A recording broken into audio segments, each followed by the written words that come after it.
গোপালগঞ্জ সদরের চন্দ্র দিঘলিয়ায় মঙ্গলবার বিকেলে নির্বাচন পরবর্তী সংঘর্ষে গুলিবিদ্ধ হয়ে একজন নিহতের ঘটনায় এখনও মামলা হয়নি। সংঘর্ষের ঘটনায় কাউকে আটক করতে পারেনি পুলিশ। হামলায় আহত 4 জন হাসপাতালে চিকিৎসাধীন রয়েছেন। এদের মধ্যে একজনকে উন্নত চিকিৎসার জন্য ঢাকা মেডিকেল কলেজ হাসপাতালে পাঠানো হয়েছে।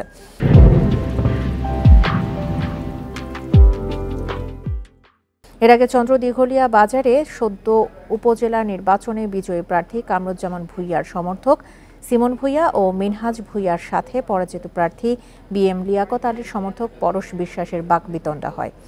এই খবর এলাকায় ছড়িয়ে পড়লে বাজার এলাকায় দেশীয় অস্ত্র নিয়ে সংঘর্ষে জড়ায় 2 গ্রুপ। এ সময় গোলাগুলি হলে হতাহতের ঘটনা ঘটে।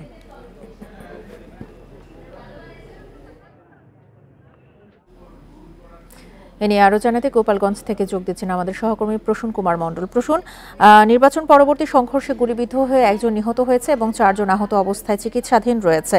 এখন পর্যন্ত এই ঘটনায় কেন মামলা করা হয়নি, আর চিকিৎসাধীন যারা রয়েছেন তাদের কি অবস্থা?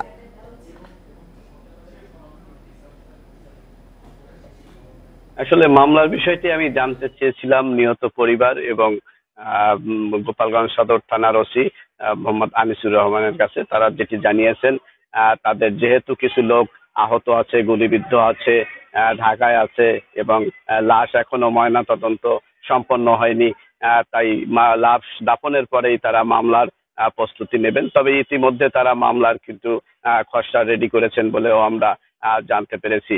আর এই কিছু সময় পরেই লাশের ময়না তদন্ত হবে। আমি আছি গোপালগঞ্জ 250 শয্যা বিশিষ্ট জেনারেল হাসপাতাল মর্গের সামনে। এখানেই লাশটি প্যাকেট বন্দি অবস্থায় আছে। ডাক্তার এবং পুলিশ আসলেই লাশটি মর্গের ভিতরে নেওয়া হবে এবং মর্গের ভিতরে নিয়ে তাকে নমুনা সংগ্রহ করে লাশ স্বজনদের কাছে বুঝে দেওয়া হবে বলে আমি প্রশাসন সূত্রে জানতে পেরেছি।